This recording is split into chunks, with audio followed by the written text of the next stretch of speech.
Rav Pinkus said in one of his Divrei Torah,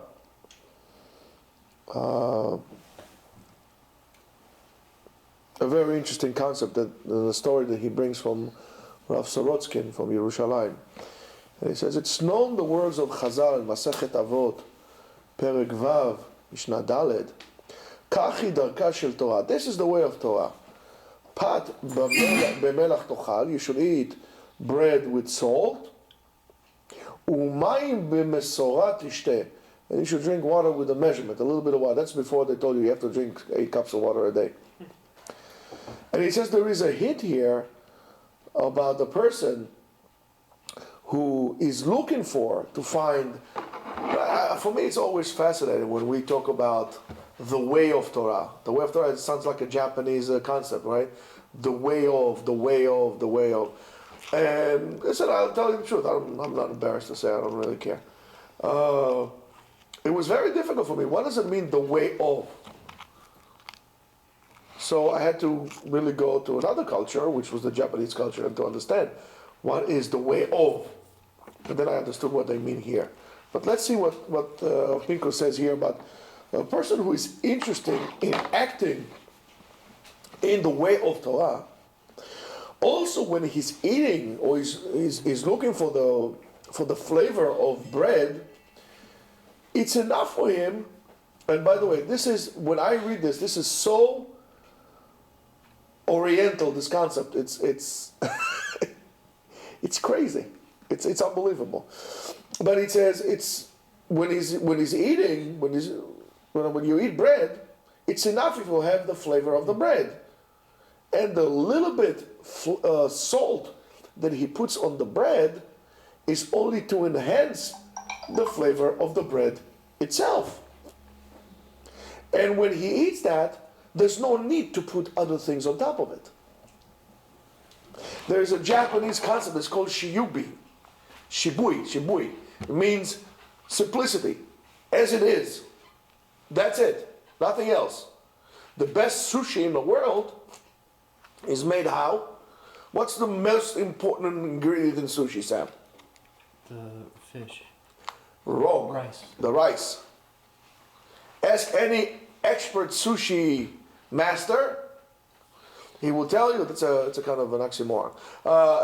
Ask any sushi master, he will tell you 90% of the sushi depends on the quality of the rice, 10% on the fish. Okay? Good sushi comes with a little bit of rice.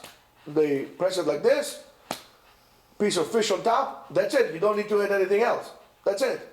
If they don't put anything on top, you just dip the fish, not the rice, just dip the fish in a little soy sauce, and you eat it like this, and the soy sauce is only to bring about the flavor of the fish.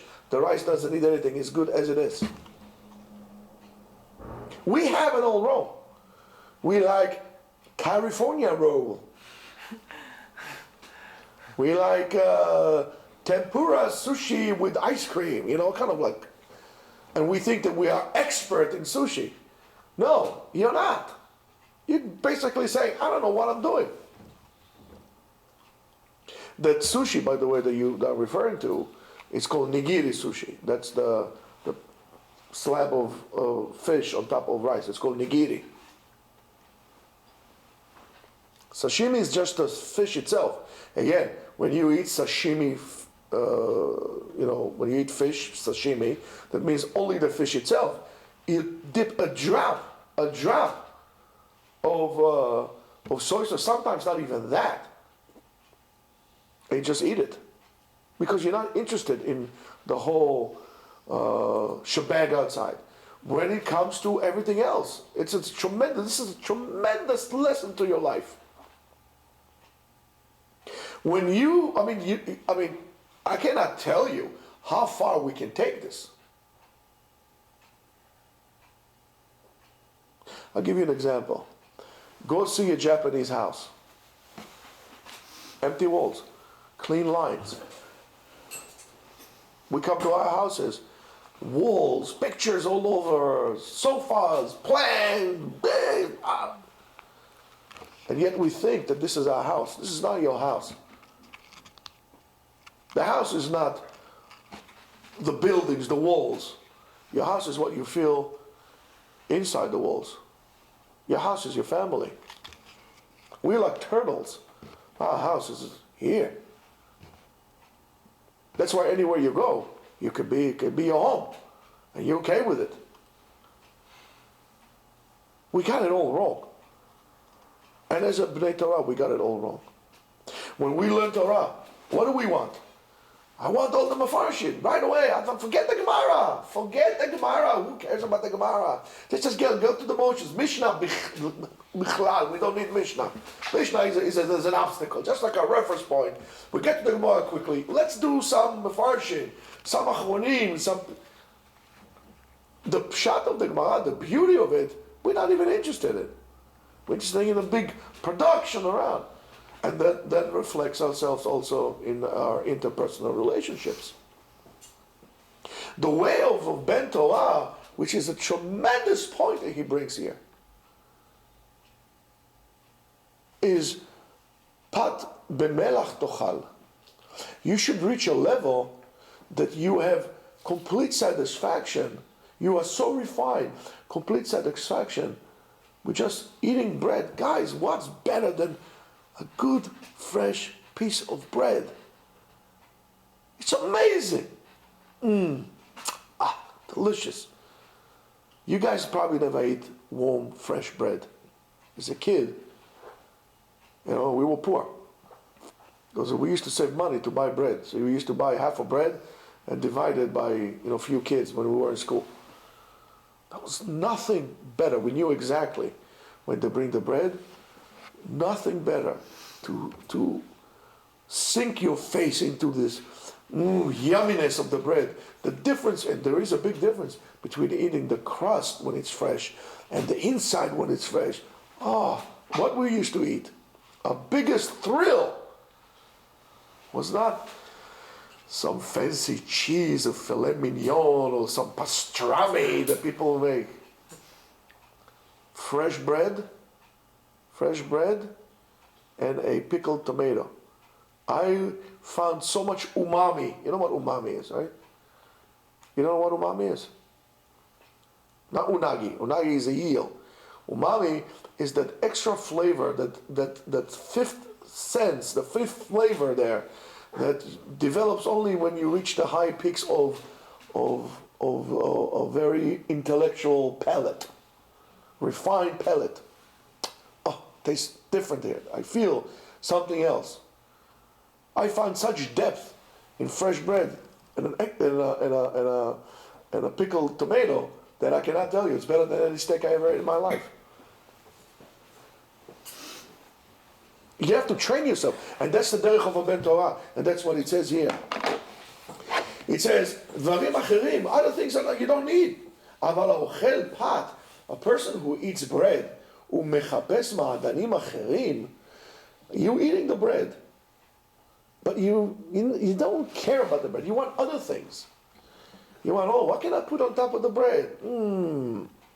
Let me see. I have some cheese from Denmark, and I have some pastrami from Timbuktu, and the bread is just there for. As a matter of fact, the bread is really an obstacle because I have to do netilat yadayim, and I have to say a bracha, and I have to say hamotzi, and I have to do birkat hamazon. The bread is an obstacle. I want the passion, the uncontrolled desire. That's how you become a refined person. The same thing goes with the shidduchim, right? You look at a girl, you see she's good. She's tzanua. You can have a conversation with her.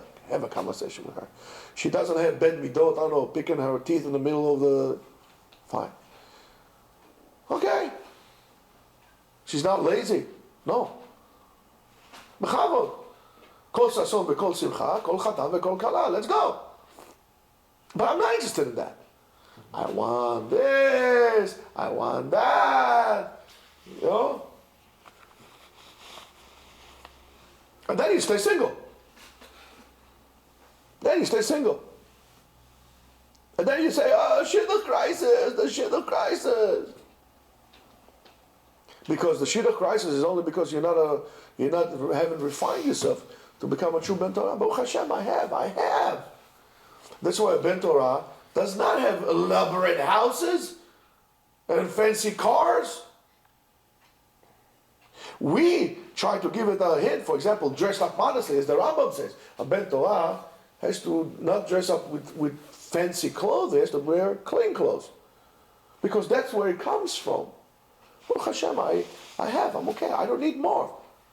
A person who is addicted to this extra curriculum of passions and desire and uncontrolled desire, that's not a Ben Torah. I want a bigger house. What do you need a bigger house for? Where are you going with this? It's just going to bring you to Olam Haba. You have a house, yes. Or when the kids will come. The kids will come so they sleep on the floor. Get air mattresses. I'll tell you, when my cousins used to come to my parents' house on the Chagim, the best time we had when we slept on the floor. It was a big thing. The whole floor was covered with kids. We had the best time ever. When I met my cousins, last time I went to Israel to visit my dad, right? When I met my cousins, what do you think we talk about? Those days when we used to all sleep on the floor. We loved it. To sleep on the bed was a punishment. To be on the floor. You understand? This is how you refine yourself. And it says, because a person like this needs to feel that inside the world of Torah, he has all the pleasures of the world. You don't need to look outside. You'll find everything you need in the Torah. So therefore, I'm learning Torah, Baruch Hashem, I'm okay. What do I need more? More money? For what? It's going to take away from my learning. Baruch Hashem, I'm okay. What he's telling us is an unbelievable ma'amar. It's a mind-boggling statement. And you see, if you think about just those words, you see, how wrong are we? How wrong are we in the way we approach things? It says, by doing so, we could understand the depthness of the words of Chazal in Yalkut Shimoni, Parashat Beshalach. It says, Lo nitna Torah ela leochlei aman. Torah was given only for those who ate the man. He says there is a person that really desires all the pleasures of the world, but he lives in what he said, quote unquote, mesirut nefesh, and he gives up on everything. A Jew like this, you cannot define him as a Ben Torah. Why? Because one day will come that he could not hold himself anymore, and he so-called explode. That's it. I had enough restraining myself. I had enough. Bring the pork, bring the babes. I can't take this anymore. I had enough. So externally, he's completely dedicated, but internally, he's empty. So a person like this is not Ochel Aman. He said, on the other side, Ochlei Aman, those who are Ochlei Aman, are those of the people who are able to find, not that the man had all the flavors in it. Saying that the man had all the flavors in it takes away from the greatness of the people who ate it. The people who actually ate the man find everything they need in it. It was enough. Not that if I want to make you, let's say for example, you never ate real Turkish burekas. So I say, okay, Rabyan, we have kavanah, you and me. Okay, there's some mefarshim like this, but this pirush is amazing. That we don't need anything. Baruch Hashem, we have a man. And you see the people who rebelled against that were people who says, we had enough of this rotten bread. What do you need more? You could eat, believe me, you could eat every sheketz in the world, everything in the world. The bottom line, nothing comes to beat a piece of a fresh piece of bread. Basics. Homemade food, basics. You can eat in a 3 Michelin star, but nothing beats basic. And it doesn't get more basic than bread. You cannot find your satisfaction in basics. You're never going to find satisfaction in anything. And that's true to everything as you do. If you want to know why the world is so corrupted, it's because of that. So he says, and therefore they found everything, they were satisfied with the man, and therefore they didn't need anything else. Kain hu ha-talmid chacham. This is our talmid chacham ben Torah. כשיש לו פרוסת לחם, when he has a piece of bread, remember what I told you about when we did the shiur about you grab a lot, you grab nothing, that's exactly it. When you eat, when the Talmid Chacham eats his piece of bread and he sits in the corner, he makes a tremendous bracha, hamotzi lechem min haaretz, and he eats with tremendous pleasure the piece of bread that was given to him, as I always tell you, is a gift from God. And all you care is, I'm eating my piece of bread. I'm okay with it. I have bread to eat. It says, when he does so, he understands that the piece of bread allows him to actually learn Torah, gives him koach, and at that moment, he feels that this piece of, even if it's dry bread, is better than all the other ma'adanei olam, and therefore he doesn't need anything else anymore. It's fine. So that's the derech of a ben Torah. The derech of a ben Torah is not how you do things. The way of Torah is how you look at things. And that's exactly what he's saying here. What's your outlook? What's your attitude behind it? So Baruch Hashem, you guys are lucky to sit down and learn Torah. Don't ever complain. You should grab this opportunity, not with two hands, with your feet as well, and don't let go. Grab to everything HaKadosh Baruch Hu gives you bracha in your life. You want to refine yourself? Start appreciating the little things in life, because the greatest pleasure would be found there. Have a great day.